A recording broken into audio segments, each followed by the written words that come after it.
Hi,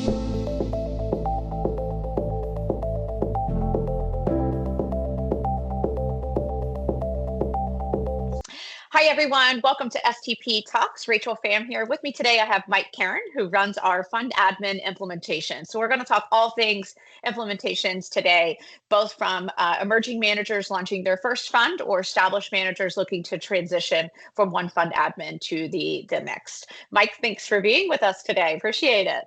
Of course, very Um, excited to be here.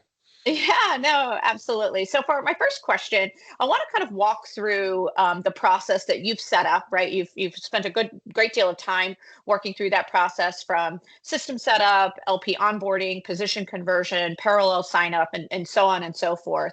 How is that journey different for a first-time manager that's looking to launch their fund, or for an established manager who's looking to convert from one fund admin to the next? Sure, great question. So, for first-time manager, they've never been through this before. Obviously, I think a lot of it has to do with helping them establish an operational infrastructure. We're building their accounting books for the first time.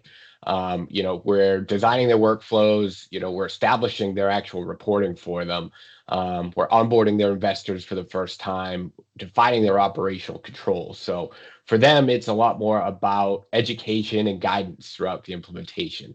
I'd say there's a much higher amount of true consulting with them, a lot more designing workshops and working with them, a lot more decision-making sessions for them. It's a lot more time with our investor relations team, working through, bank selection, working through the investor onboarding process, and a lot more training. With an existing manager, it's, the operational model really exists for them already. What they really want is to make sure there's no stoppage in their business. So for that, it's really just, doing the data migration, making sure their statements out to the investors aren't a huge change, making sure there's no gap in the statements, no gaps in the reporting, and no issues with the data itself.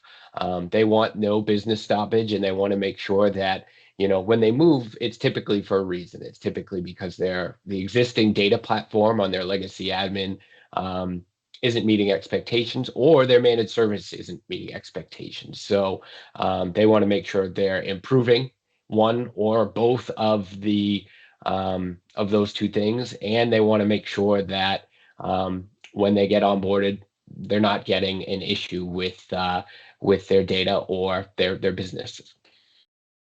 That's great. That's great. So basically, for new fund managers, it's the same process but different approaches, right? We're doing more of that Right. consultative, right, upfront education, guiding them through the entire process, potentially making introductions, so on and so forth. And for the established fund managers, it's much more of let's get it right and let's get it right fast. Exactly. Yeah. So that's very helpful.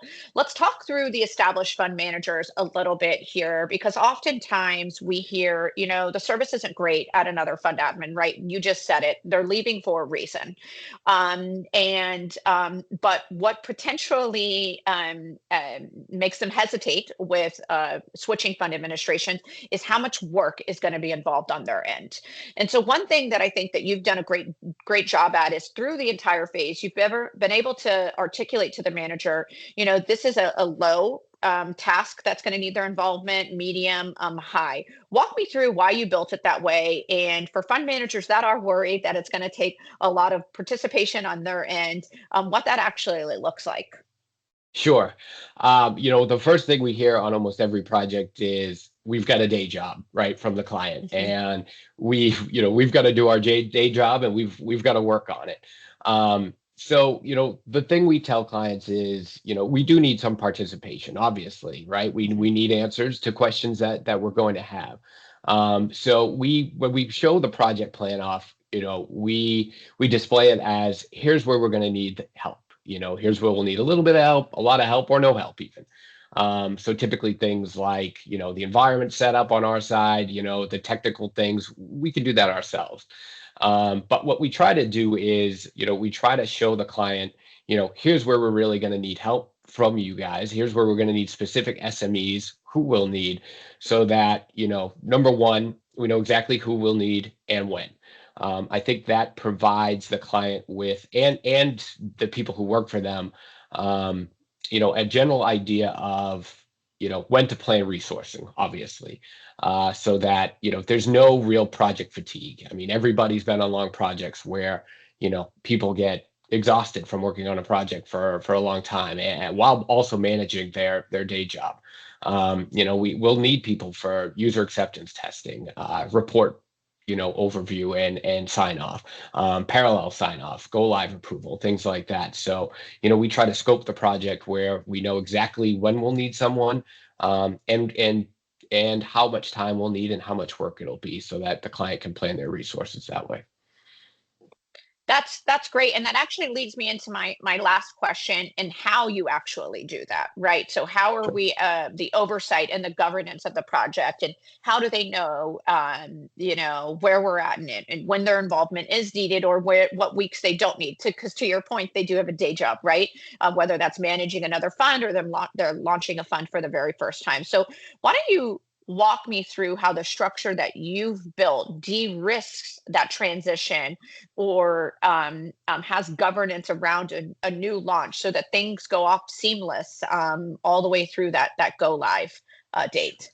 Sure. So, every project here has a dedicated project manager. We have dedicated project management teams. We provide a full project plan with milestone dates, weekly status meetings, a risk log, issue log, action item tracking, milestone tracking.